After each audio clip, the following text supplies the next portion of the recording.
A compartir la palabra de Dios. Vamos a hablar bajo el tema No llores a tu Saúl. No llores a tu Saúl. Cuando nosotros, hermanos, miramos el éxito de los hombres que están dentro de la Biblia, cuando miramos nosotros la manera en que ellos lograron escalar en la vida espiritual y tener un éxito, vamos a encontrar en ellos un denominador común. Y es que lo que conecta la vida de los héroes de la Biblia y lo que conecta la vida de los cristianos de hoy día es la obediencia. La obediencia es lo que conecta entre el hombre y el propósito de Dios. Si no hay obediencia, jamás habrá un desarrollo del propósito de Dios en un ser humano. La obediencia conecta con Dios. ¿Cuántos dicen amén? En la Biblia hay dos hombres que se destacan por una obediencia impresionante. Me llama mucho la atención. Uno de ellos es Noé y el otro Moisés. Me llama la atención porque cada uno de estos dos hombres reciben un mapa y ese mapa se recibe a través de una visión. Noé recibe el mapa de lo que usted y yo conocemos como el arca de la salvación o el arca de Noé. Y Noé recibe un mapa de algo que él jamás había visto, de algo que él no imaginaba. Y ese mapa tiene unas medidas y tiene una coordinación exacta, porque los creadores de barcos, los que fabrican barcos, todos utilizan la regla matemática que le fue dada a Noé. Es una regla matemática. Un porcentaje de largo por un porcentaje de ancho por un porcentaje de alto. Ellos manejan esa misma regla matemática. Lo habían intentado muchas veces, pero los barcos se desequilibraban. Hasta que un hombre tomó la historia de Noé y comenzó a sacar porcentajes matemáticos de la medida de ese barco y hace uno con ese porcentaje. Y resultó que el barco finalmente se equilibró con mucho peso. Y me llama la atención es que cuando él pasan todo ese tiempo, 120 años, recortando maderas, uniendo, porque no podía ser cualquier madera. Tal vez cuando usted lee lo que la Biblia dice que duraron 120 años construyendo el barco, tal vez se nos hace como imposible de creer que hubiesen demorado tanto tiempo. Pues eran pocos los que estaban construyendo, eran 4 nada más. Solo 4, Noé y 3 varones, 3 hijos que él tenía. Y aparte de eso, tal vez no eran lo suficientemente fuertes los hijos, tal vez eran algunos adolescentes. Porque cuando usted lee las genealogías, usted se va a dar cuenta que los hijos de Noé pues no eran para ese tiempo hombres que corporalmente estuvieran ya desarrollados. Eran muy jóvenes.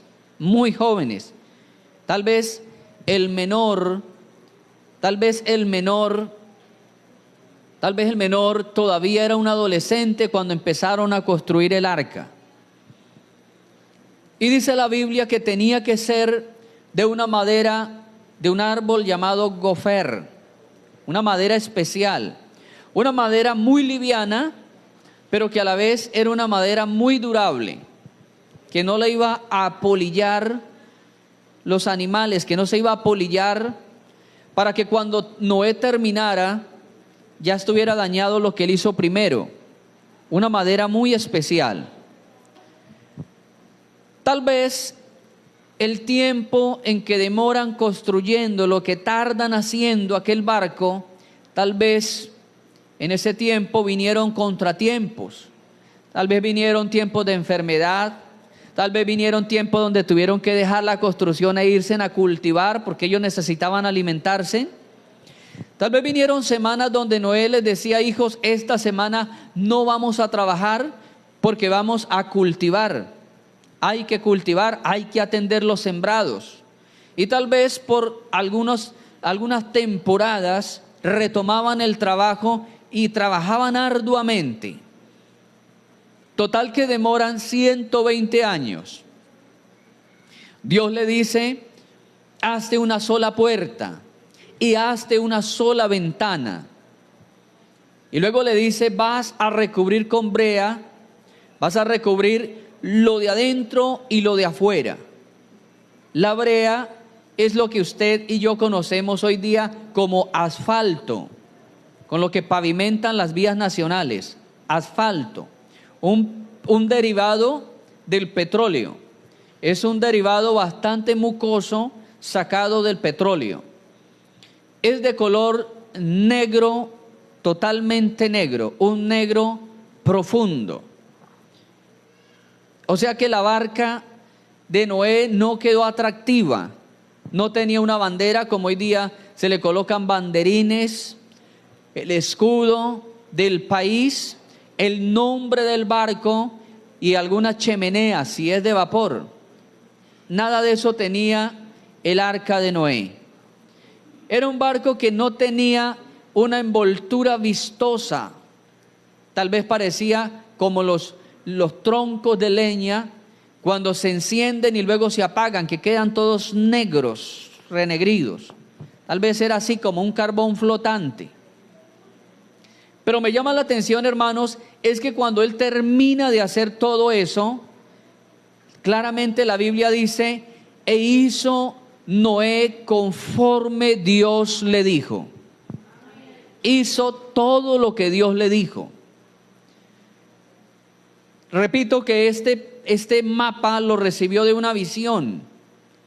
No había una cámara fotográfica, no había una cámara de video para que Noé hubiese captado aquellas imágenes y luego se hubiese puesto a mirar e ir de acuerdo al modelo que estaba allí plasmado en la fotografía o en el video. No había nada de eso. Todo tenía que retenerlo en la mente.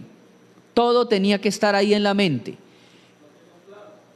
Todo tenía que estar grabado en el corazón. Y 120 años después termina la historia donde dice que Noé todo lo hizo conforme Dios le dijo. Esa misma palabra se pronuncia después de que Moisés hubiese fabricado un templo portátil en el desierto. ¿Cómo se llamaba el templo? El tabernáculo de reunión. El tabernáculo era un templo portátil, pero ese templo tenía muchas especificaciones, muchas más que las especificaciones del arca de Noé, muchas más. Si usted lee, habla que algunas cortinas tenían que ser blancas, otras azules, otras moradas, otras rojas, que algunas columnas tenían que ser de madera, de cierto tipo de madera también, luego cubiertas con bronce, y que tenían que tener unos capiteles en plata, que las pieles tenían que ser de un animal que se llama tejón, que otras pieles, otras alfombras tenían que ser de cabra blanca. Una cantidad de especificaciones, que las cortinas tenían que llevar tantos anillos, que tenían que ir bordadas con un hilo especial de grana, que tenía que tener las cortinas abajo unas campanitas. Hermano, que a uno le da pereza ponerse a leer todas esas especificaciones. Yo lo he leído varias veces, a mí me da pereza ponerme a leer todo eso. Pero sabe, hermano, que la historia concluye diciendo la misma frase que Dios dijo siglos atrás con Noé. E hizo Moisés todo lo que Dios le dijo. Todo es todo. Dios no tuvo que recordarle, oye Moisés, se te está olvidando tal detalle. Moisés, se te olvidó hacer tal cosa. No, dice que Moisés hizo todo lo que Dios le dijo. No era solamente hacer el encierro, sino también todos los utensilios. Todos los utensilios. Cucharas, tazones, ganchos, garfios, despabiladeras, poncheras para agregar la carne y las cosas de los sacrificios, las vestiduras de los sacerdotes, el lavacro de las manos. Hermano, todo. Dice que había un candelero de 7 brazos y le da la especificación. Debe tener unos grabados de manzanas arriba, de manzanas abajo, de espigas de trigo. Le dice también del arca del pacto, una caja de madera de acacia cubierta de oro puro. Bueno, hermano, le da una cantidad de cosas y uno dice, ¿qué vitamina tomaría Moisés para mantener una memoria tan buena? ¿Qué vitamina tomaría para tener una memoria así tan buena este hombre? Se recordaba todo exactamente. Todo exactamente. Entonces, mis hermanos, nosotros nos damos cuenta que el éxito de esos grandes hombres de Dios fue la obediencia. La obediencia. El arca de Noé no hubiese tenido un resultado tan impactante si no se hubiese obedecido a cabalidad. El tabernáculo de reunión jamás hubiese sido el lugar del reposo de Dios en el desierto si no se hubiese hecho conforme a lo que Dios le mandó a Moisés. Hoy quiero hablarles de un hombre que le redujo a la obediencia. Se llamaba Saúl. Saúl fue desechado por Dios cuando tenía 3 años de estar en el reinado. Solamente tenía 3 años. Pero usted va a mirar la historia de él y se va a dar cuenta que Saúl reinó 40 años sobre Israel. O sea, si sacamos cuentas rápido, este hombre duró 37 años reinando desechado por Dios. Haciendo las cosas de forma carnal, haciendo las cosas con la fuerza de él, mas no con la fuerza o el plan y el propósito de Dios.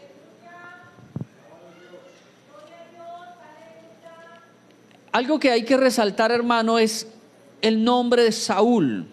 ¿De dónde aparece Saúl? El capítulo 8 del primer libro de Samuel, ese capítulo dice que el pueblo de Israel tuvo un capricho. El capricho que tuvo es que queremos tener rey como todas las naciones lo tienen. Antes de eso, Israel había sido gobernado por caudillos, como lo fue Moisés, como lo fue Josué. Pero después de Josué, ya entraron a la tierra prometida. Ya se establecieron en los territorios y entonces Dios empezó a levantarle jueces, personas que estaban distribuidas en diferentes territorios, porque todos los jueces no juzgaron para todo Israel, los jueces juzgaban para ciertos territorios de Israel. Israel fue gobernado por jueces casi 200 años. Un juez tras otro, tras otro, tras otro.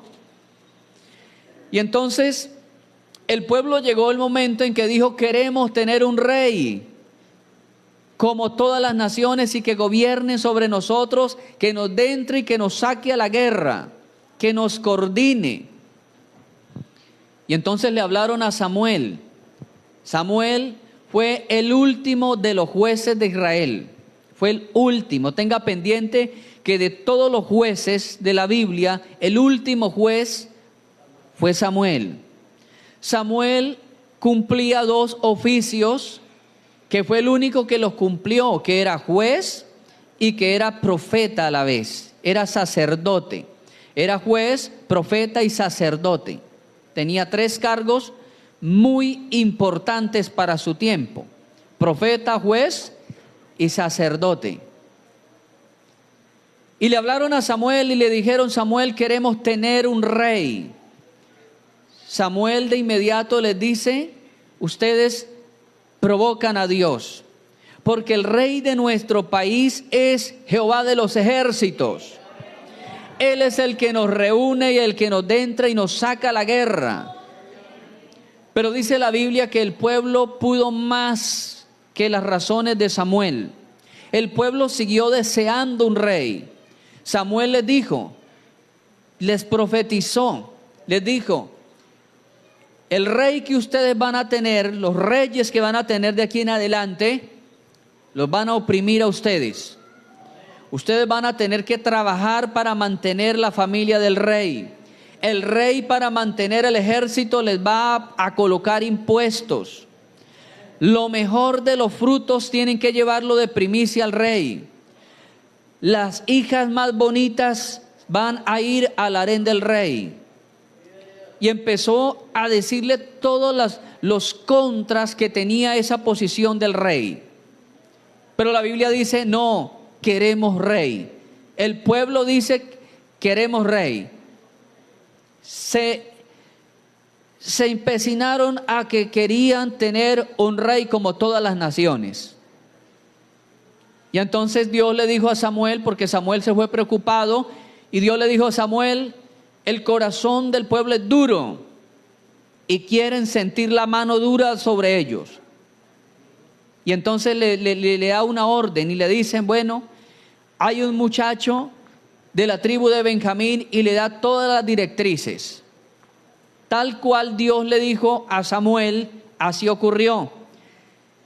Llegó hasta la presencia de Samuel un muchacho llamado Saúl, que estaba buscando unos asnos que se habían perdido. Dice la Biblia que el profeta ungió a ese muchacho que se llamaba Saúl. Y el pueblo se alegró, el pueblo hizo fiesta, porque dijo el pueblo: por fin tenemos rey. Así es como aparece Saúl en la historia de la Biblia. Saúl no estaba buscando el reino, salió a buscar unos asnos y luego se encontró con un reino. El nombre Saúl, el nombre significa deseado por el pueblo. Deseado por el pueblo, así significa el nombre Saúl, deseado por el pueblo. Pero luego hay una transición, y en esa transición Dios elige a uno que se llamaba David. David es el rey que viene a reemplazar a Saúl, y el nombre David significa deseado de Dios, amado por Dios o deseado por Dios. Mire la diferencia, amado hermano, cuando las cosas las recibimos del cielo. La diferencia: Saúl, que fue pedido por el pueblo, significaba deseado del pueblo, pero David era amado de Dios o enviado, deseado de Dios. Este Saúl estaba viniendo en una decadencia, y la decadencia tenía que ver con las modificaciones que él le hacía a las demandas de Dios. Dios le decía a él: Saúl, hay que hacerlo de esta manera, pero en el camino Saúl modificaba las órdenes, cambiaba el diseño de Dios, hasta el punto en que la Biblia dice que Dios quiso destruir a un pueblo pagano llamado Amalek. Y entonces Dios le dice a Saúl: Saúl, necesito que vayas y cumplas una misión. Y la palabra de Dios dice que Saúl fue y cumplió la orden de forma parcial, porque dice la Biblia que perdonó al rey y que perdonó lo mejor de los ganados y que se llevó los tesoros para allá.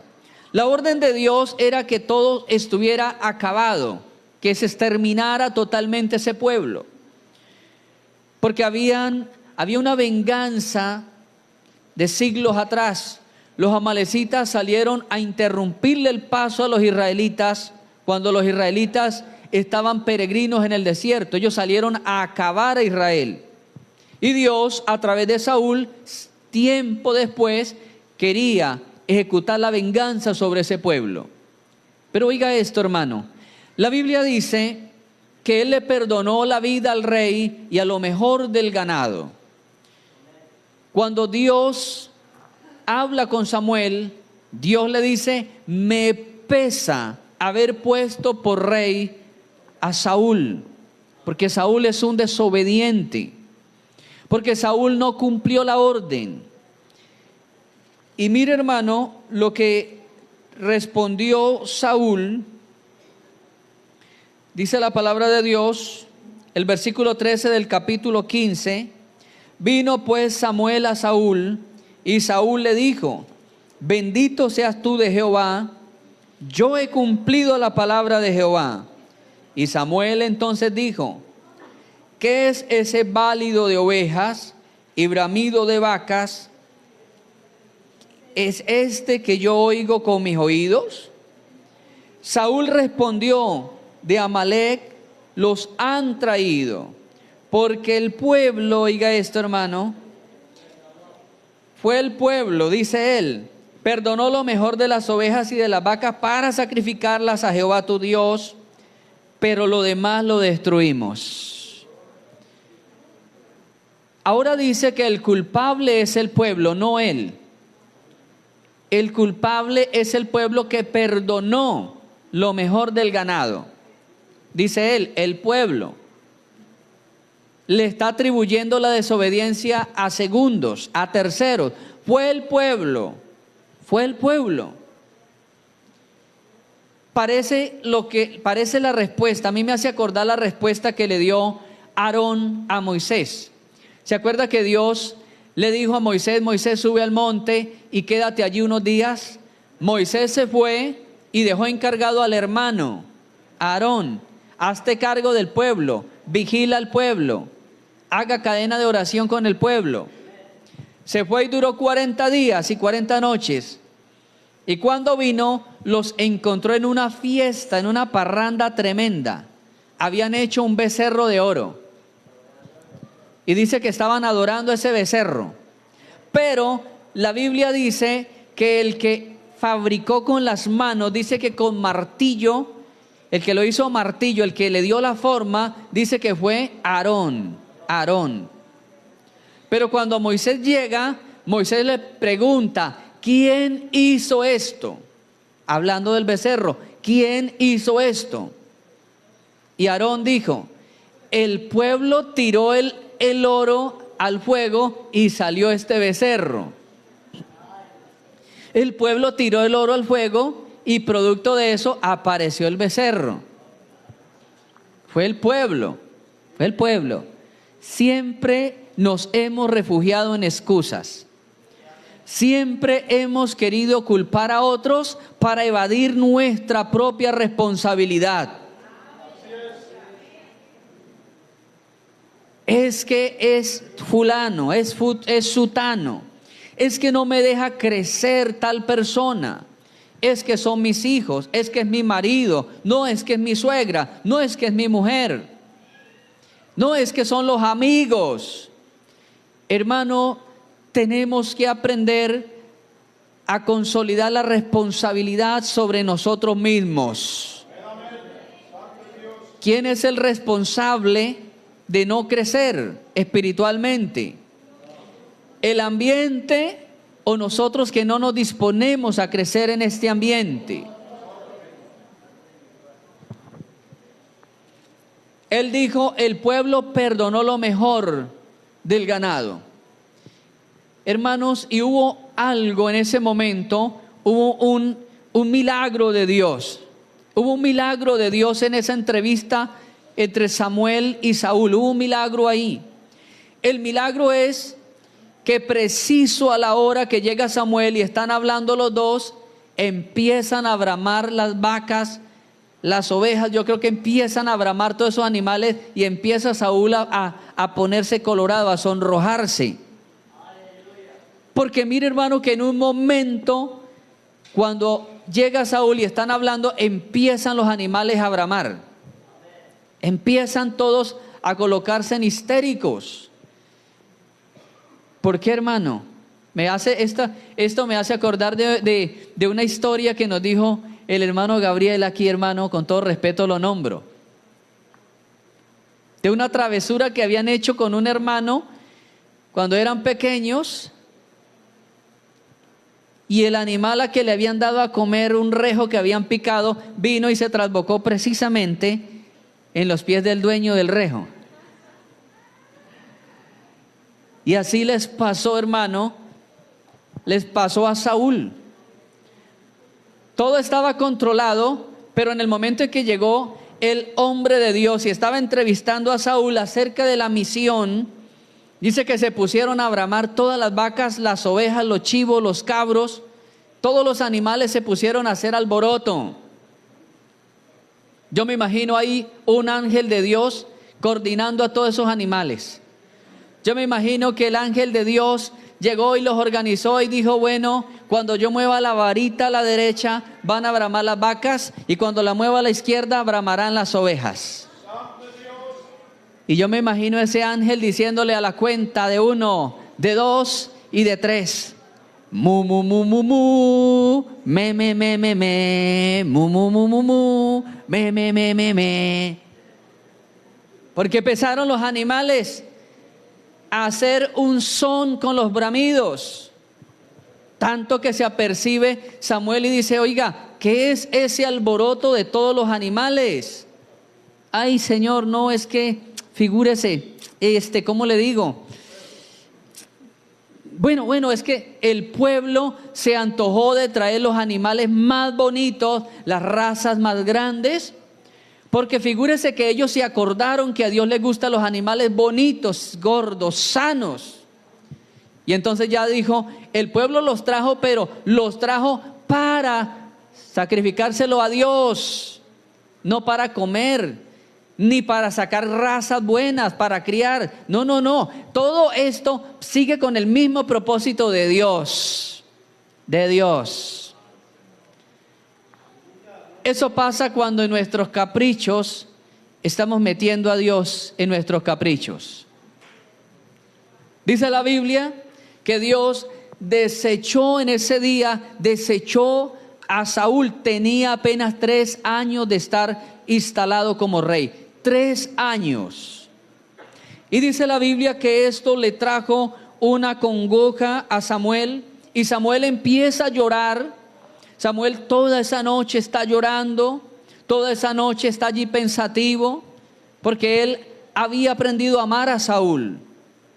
Pero luego la Biblia dice, en el versículo 1 del capítulo 16, Dios le pregunta a Samuel, ¿hasta cuándo llorarás a Saúl?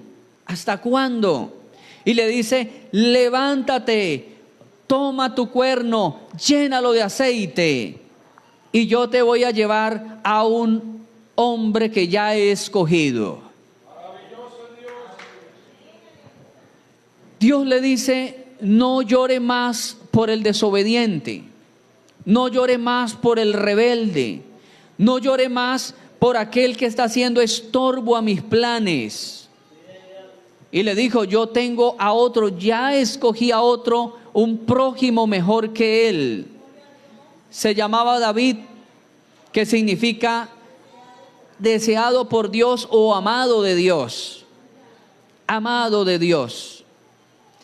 Mi amado hermano, este hombre David, la Biblia habla cosas muy hermosas y dice que fue el hombre conforme al corazón de Dios. Dice que en toda su vida solamente tuvo un percance y fue tocante con la mujer de uno de sus comandantes. Pero dice que fue el hombre conforme al corazón de Dios, no porque nunca hubiese pecado, sino porque cuando pecó hizo lo correcto, que fue ir y llorar angustiosamente ante Dios hasta que Dios dio su perdón. A veces nosotros pasamos mucho el tiempo llorando por los Saúles de nuestra vida. Todos nosotros hemos tenido, hablándolo así de forma comparativa, hemos tenido Saúles que han echado a perder propósitos, o tenemos Saúles que nos están deteniendo para alcanzar la plenitud de un plan y un proyecto divino. Saúl, el nombre Saúl, se lo repito, significa deseado del pueblo, no deseado, no fue deseado por Dios, sino por el hombre. A veces tenemos esos Saúles dentro de nosotros, cosas que no son deseadas por Dios, pero que nosotros sí las deseamos. Nosotros las estamos abrazando, las estamos cultivando adentro. Y podemos decir que son los Saúles que se rebelan en contra del plan de Dios. Esos Saúles que nos atrapan y que nos detienen.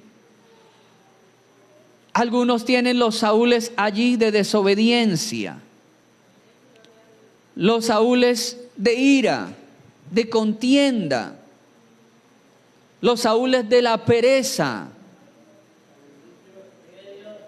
Nosotros distinguimos a una persona que tenía una atadura de pereza, y Dios le libertó cuando se convirtió, le libertó de la pereza, y esa persona dice, era tanta la pereza, que hacía los oficios, y haciendo los oficios me sentaba para descansar un momentico y me quedaba dormido ahí. Me quedaba dormido. Me despertaba a los 20, media hora después, hacía oficio otro ratico y me quedaba dormido. Pero había pasado por muchos exámenes, no estaba enfermo, no tenía anemia, no era problemas de plaquetas bajas, porque sí hay problemas físicos donde se aumenta la descarga de sueño. Sí hay problemas físicos. Pero esta persona había consumido vitaminas, suplementos, había estado en procedimientos médicos y siempre el sueño. Tanto que dice, en muchas ocasiones de camino para el trabajo me sentaba, voy a descansar un momentico, y se quedaba dormida esa persona yendo para el trabajo. Tremendo. Sí, tremendo. Era pereza para todo, para levantarse, pereza para caminar, pereza para comer. Pero dice que cuando llega a los pies del Señor, empieza a orar, y en un culto, en una administración, comienza a convulsionar y empieza a echar espumarajos, y empiezan a ministrarle. Y aquel espíritu que habla luego y dice que estaba poseyendo ese cuerpo, el espíritu dice, me llamo pereza. Un espíritu de pereza. Y pueden haber, hermanos, esos Saúles, las cosas que a nosotros nos agradan, pero que sabemos que Dios nos exige liberarnos de eso. Sabemos que Dios nos dice, saca ese Saúl. Pero es deseado por el pueblo, es deseado por la vida, por la propia vida. Me gusta, me agrada ese estilo de vida. Pero internamente hay una voz que está diciendo, eso es un Saúl. Es un Saúl que Dios lo desechó. Tal vez sea el amor y el apego a las escenas pornográficas, escenas de hombres o mujeres desnudos. Tal vez sea el Saúl de la música profana, de la música que conocemos como música mundana, que todavía todavía causa palpitación en las extremidades. Cuando se escucha sonar, todavía nos hace mover el pie, o la cabeza, o el codo. Todavía tal vez hay ese Saúl de contiendas, de ira, de resentimientos, de odio contra alguna persona. El Saúl que se entrona en la vida es aquella circunstancia que nos está alando el saco y no nos deja correr. Cuando vamos a correr nos coge del saco. Como en una ocasión que un pastor estaba ofertando liderazgo en la iglesia. Había un pastor que estaba ofertando liderazgo en una iglesia. Dijo: hermanos, voy a empezar a dictar un seminario para liderazgo. Necesitamos ampliar el equipo de líderes. Entonces, todos los que quieran ser líderes o participar de liderazgo, dijo aquel pastor, pónganse de pie. No importa si está nuevo o está antiguo. Y dice que se empezaron a levantar, y entre los que se estaban levantando, en una de las primeras filas, un hombre se levantó con saco y corbata y se levantó para decir: yo quiero ser líder. Y dice que cuando él se levantó, la mujer lo cogió del saco y le pegó una lona hacia abajo y le dijo: siéntese, que usted lo que necesita es banca venteada. Así lo cogió el saco y: siéntese, usted lo que necesita es banca venteada. ¿Qué le estará alando el saco a usted, amado hermano? Que cuando usted ha querido correr y despegar, algo le está alando y le está diciendo: un poco más, todavía no. Siempre habrá algo que en nuestra vida espiritual nos busque a meter tropiezo.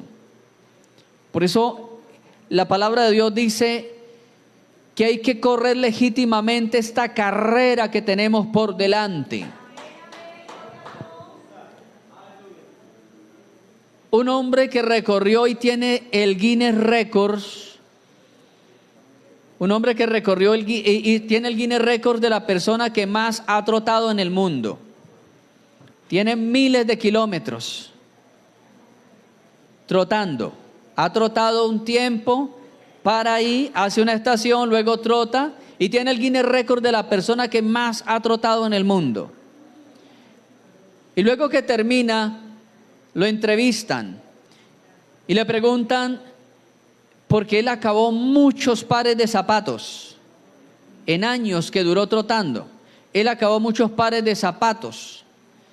Y le preguntan a él: en todo este tiempo, ¿cuál ha sido su obstáculo más grande? ¿El clima? ¿Las tormentas? Y él decía: no, ni el sol, ni las tormentas, ni el viento me detuvieron. La enfermedad, el hambre, la sed, ni el hambre, ni la sed, ni las enfermedades me detuvieron. Y le pregunta a la reportera: ¿y entonces qué fue su dificultad más grande en todos esos años de trotar? Y este hombre dice: lo más grande, el obstáculo más grande, lo que me hacía detener en las carreras, eran las piedrecitas que me caían dentro del zapato. Las piedrecitas. No era lo que aparentemente la gente pensaba que era, pero habían piedrecitas que realmente lo hacían parar, porque él podía correr con tos, él podía correr con frío, con calor, pero no podía correr con una piedra en el zapato. A veces nos cuidamos de las grandes tormentas, la tormenta del adulterio, porque esto es, hermano, un escándalo público, un escarnio público, un problema de moral. Entonces nos cuidamos mucho porque el problema de moral es un escarnio público. Esa podemos decir que es una de las tormentas en nuestra carrera. Nos cuidamos de pronto de no discutir o agarrarnos a golpes con otras personas. porque son escarnios públicos. Pero hay piedrecitas en el zapato. Cuando la Biblia habla de las obras de la carne, dice manifiestas son las obras de la carne. Y en primer lugar están todas las obras que son de escarnio público. Pero luego dice iras, pleitos, contiendas, disensiones, maledicencias, murmuración. Esas son las piedrecitas que nosotros no nos estamos cuidando. La murmuración, es muy fácil hablar en tono bajo de otra persona. Una murmuración es una verdad que se le dice a alguien que no es indicado. Si yo pienso y siento algo de otra persona y yo le digo personalmente, hermano, mire que no le queda bien esto, o le aconsejo que modifique tal cosa, eso no es una murmuración, es tal vez una recomendación, es un consejo, pero ya. Una murmuración es cuando usted dice una verdad, pero se lo dice a la persona que no es la indicada. Lo que usted piensa de alguien va y se lo dice a otro, ya se forma murmuración. Murmuración. Porque a la otra persona no le interesa, ni él va a cambiar al otro. Él no le interesa ni va a cambiar al otro. Y muy posiblemente va y traslada esa misma noticia a otra persona que luego va a desvirtuar esa verdad. Va pasando de oído en oído y aquella situación se va a distorsionar. Se llama murmuración. Esa es una piedrecita en el zapato de nosotros los cristianos. La ira, la contienda, maledicencia. Maledicencia es cuando nosotros hablamos mal de algo, cuando vivimos hablando mal de algo, ¿cierto? Este tiesto de moto, ¿cuándo tendré plata para cambiar este tiesto de moto? Habla mal de lo que usted tiene. Sí. Yo con estas orejas tan feas que me tocaron, eso es maledicencia. ¿Quién se va a enamorar de mí tan feíto que soy? Maledicencia, está hablando mal. Habla mal. Este hombre tan testarudo, tan terco que me tocó. Alguien oraba y decía, Señor, cambia esa vieja que me tocó. Maledicencia. El Cantar de los Cantares nos enseña un léxico explícito dentro de la pareja. Cantar de los Cantares habla y dice, eres hermosa, amada mía, tus ojos son como palomas, tus dientes son como ovejas trasquiladas, tu ombligo como una taza redonda. O sea, un lenguaje bonito, hermano, bonito. Imagínense que dentro de ese lenguaje que escribe Salomón le escribe a la novia, le escribe a la amada y le dice, a yegua de Faraón te he comparado, amada mía. Como la yegua de Faraón. Claro, Faraón no usaba cualquier animal, ¿cierto? Él no la comparaba con cualquier yegua por ahí de las que mantenían cargando leña. Una cosa era compararla con la yegua del Faraón. La yegua guarapera, dice el hermano. Sí, no la estaba comparando con cualquier animal. La estaba comparando con la elegancia, con el porte de ese animal, que valía muchísimo, que era muy valiosa. Y a veces, hermano, dentro de nosotros tenemos piedrecitas en el zapato, la maledicencia. Hablamos mal de la casa, del barrio, hablamos mal de la iglesia y por todo estamos hablando mal, de una forma despreciativa. Eso dice la Biblia, son obras de la carne. son obras de la carne, son Saúles que se han metido y nosotros no los hemos ido rechazando. No llores por Saúl, le dijo el Señor a Samuel. Saúl representa los intentos que en la vida hemos hecho para superarnos y que han sido intentos fallidos. Saúl representa esa etapa oscura que en un día tuvimos nosotros. Saúl representa una falla, Saúl representa un error, Saúl representa una herida de injusticia cuando éramos niños. Saúl representa esos momentos en que nosotros nos avergonzamos cuando alguien nos lo recuerda. Eso representa a Saúl en la vida de la iglesia. Eso que un día intentamos hacer y pasaron los años, pero cuando yo me acuerdo de esa situación, me avergüenzo, me sonrojo. Todavía me recrimino y digo, ¿por qué tuve que haberlo hecho? ¿Por qué actué de esa manera? ¿Por qué me dejé llevar de mis impulsos? ¿Por qué me dejé arrastrar? ¿Por qué me dejé convencer? Han pasado los años, pero todavía muchas personas siguen llorando el Saúl de la derrota. Siguen llorando el Saúl de la niñez. Siguen llorando el Saúl de la adolescencia. No llores, le dijo el Señor a Samuel. Le dijo: Samuel, levántate, llena tu cuerno de aceite y yo te enviaré a un lugar especial. Hermanos, es hora de levantarnos y llenar nuestro cuerno de aceite. El aceite es símbolo del Espíritu Santo. El aceite en los tiempos de la Biblia tenían usos terapéuticos.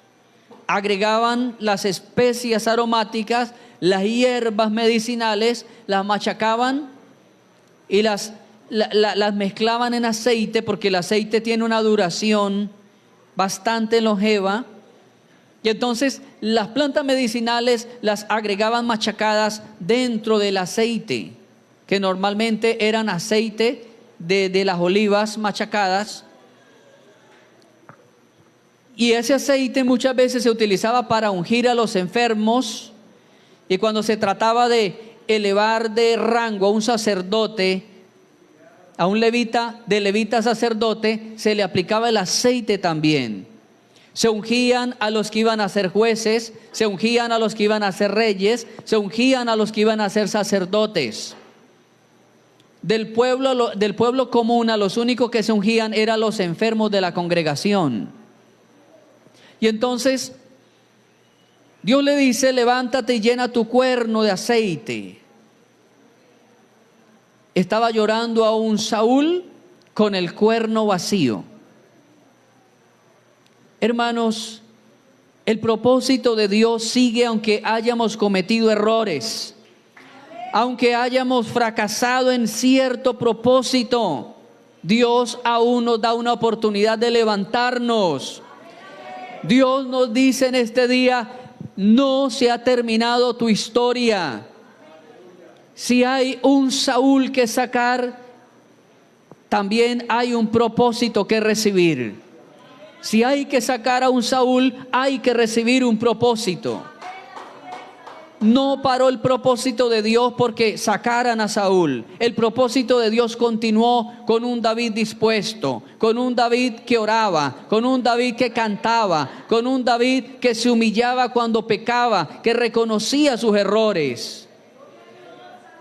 Yo creo, amado hermano, yo creo que no podemos quedarnos llorando la situación que nos avergüenza. No podemos quedarnos con el capricho de nuestro corazón, con el rezago de nuestra vida. No podemos quedarnos con ese Saúl que nos está atrasando, que nos ha hecho atrasar, que nos tiene ahí en el piso. Porque hay Saúles que nos ponen el pie en la cabeza y nos dicen: no lo voy a dejar levantar. Y aquí no lo voy a dejar parar. Y nos pone el pie literalmente en la cabeza. Y nos tiene ahí. Sabemos que hay un plan. Sabemos que hay una palabra de Dios para nosotros. Sabemos que hay un llamado. Sabemos que hay una invitación a la santificación.